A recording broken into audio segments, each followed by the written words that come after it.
የግብርና ሜካናይዜሽን ማሳደግ፣ ግብዓቶችን መጨመር፣ ኢኒሼቲቮችን ቀርጾ ምርትና ምርታማነትን ማረጋገጥ በማዕከላዊ ኢትዮጵያ ክልል በ2018 የእቅድ አካል ተደርገው ሲሰሩ የነበሩ ተግባራት ናቸው። እቅዶችን ወደ መሬት አውርዶ መስራት በመቻሉም የሚታይ ለውጥ መጥቷል። በምክትል ርዕሰ መስተዳድር ማዕረግ የገጠር ልማት ክላስተር አስተባባሪና የክልሉ ግብርና ቢሮ ኃላፊ አቶ ኡስማን ሱሩር ከጣቢያችን ጋር በነበራቸው ቆይታ ግብርናው የክልሉን ኢኮኖሚ በወጉ እንዲሸፍን የተቀናጀ ስራ ተሰርቷል ብለዋል። በተለይም በሰብል ዘርፎች ላይ የተሰራው ምልዓተ ሕዝብን ያሳተፈ ስራ በበጀት ዓመቱ ለውጥ የታየበት ነበር። የክላስተር ግብርና ባህል እየሆነ መጥቷል። ይሄ ባህል መሆኑ ለምርታማነት እድገት የላቀ አስተዋጽኦ እያበረከተ ነው ያለው። በቆሎ ክላስተር ለምሳሌ እንደ ሀገር እኛ ከ5 እስከ 6 ሄክታር ላይ በላይ ላይሆን ይችላል። እኛ ክልል ከ32 ሄክታር በላይ በአንድ ቦታ አንድ ክላስተር ሜጋ ክላስተር መፍጠር ችለናል። ይሄ ምን አመጣ ከተባለ የምርታማነት ተላይነት አምጥቷል። ሜጋ ክላስተር በፈጠርንበት ቦታ ትንሹ ምርታማነት 71 ኩንታል ነው፣ ትልቁ 221 ነው። ስለዚህ ይሄ ትልቅ የሆነ የምርታማነት እመርታ የታየበት ነው። ይሄ በስንዴም አሳክተናል፣ በጤፍ አሳክተናል፣ በገብስ አሳክተናል፣ በአትክልት በስራ ስር ሰብሎች ማሳካት የተቻለበት ሁኔታ ተፈጥሯል።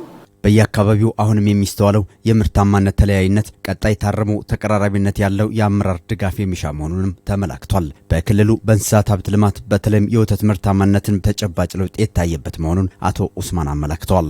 እንግዲህ አሁን በደረስንበት ደረጃ ከ724 ሚሊዮን በላይ ሊትር በአመት የማምረት አቅም ላይ ደርሰናል። እንግዲህ በ2015 የሌማት ትሩፋት ሲጀመር በክቡር ጠቅላይ ሚኒስትራችን በክልላችን 321 ሚሊዮን ሊትር ነው የነበርነው። በ2016 ከ480 ሚሊዮን ሊትር በላይ ደርሰን ነበር። አሁን ባለንበት 724 ሚሊዮን ሊትር ደርሰናል።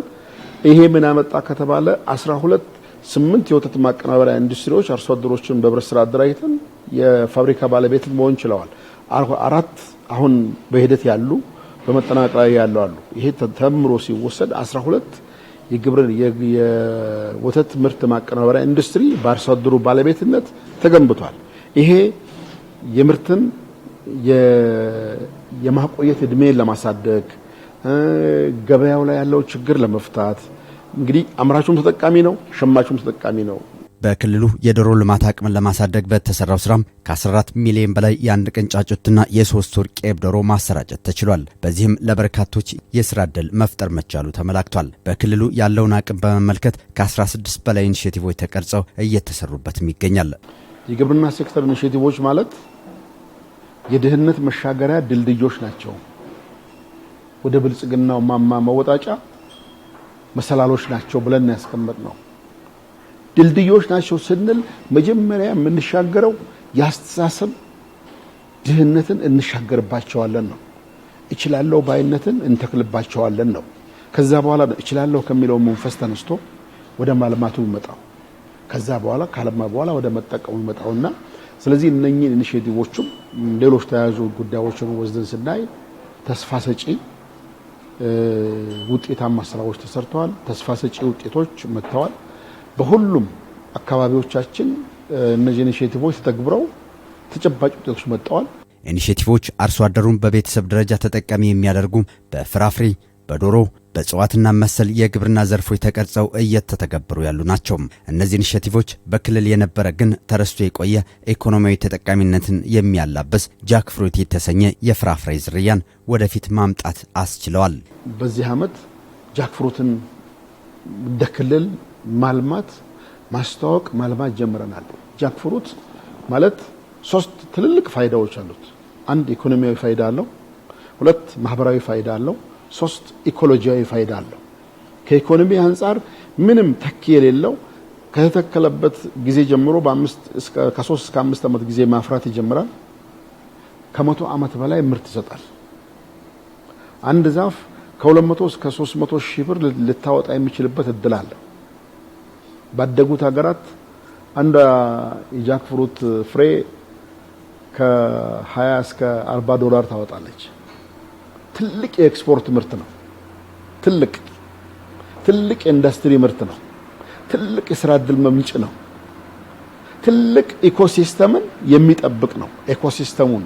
ስለዚህ ይሄን መነሻ አድርገን ምን ብለናል? 2-5-25 ብለን ኢኒሼቲቭ ቀርጸናል። 2-5-25 ማለት ለአንድ ቤተሰብ በትንሹ 2 የጃክ ፍሩት ዛፎች ሊኖሩት ይገባል። የምግብ ሉዓላዊነትን ያረጋገጠ ድህነትን ያሸነፈም ወደ ብልጽግና ማማ ከፍ ያለ ማህበረሰብ ለመፍጠር ጠንካራ ስራዎች እየተሰራ መሆኑንም ኃላፊው ይጠቅሳሉ። በማዕከላዊ ኢትዮጵያ ክልል የማይበሉ የዛፍ ዝርያዎችን በፍራፍሬ በመተካት ተጨባጭ ለውጥ መምጣቱም እንዲሁም የማይበሉ ዛፎችን በሚበሉ ዛፎች በፍራፍሬ ዛፎች የመተካት ስራ ጀምረናል። በዚህ ተስፋ ሰጪ ውጤቶች መጥተዋል። በርካታ ለም መሬቶች፣ ውሃ ገብ መሬቶች፣ ምንጭ ዳርቻዎች፣ የሐይቅ ዳርቻዎች፣ የወንዝ ዳርቻዎች በባህር ዛፍ ተወሮ የነበሩ በሙዝ፣ በአቮካዶ፣ ሌሎች ፍራፍሬዎች የመተካት ስራዎች ተጨባጭ ሰርተናል። በዚህ ለበርካታ ዜጎች የስራ እድል ፈጥሯል። ገቢ ማሳደግ ችሏል።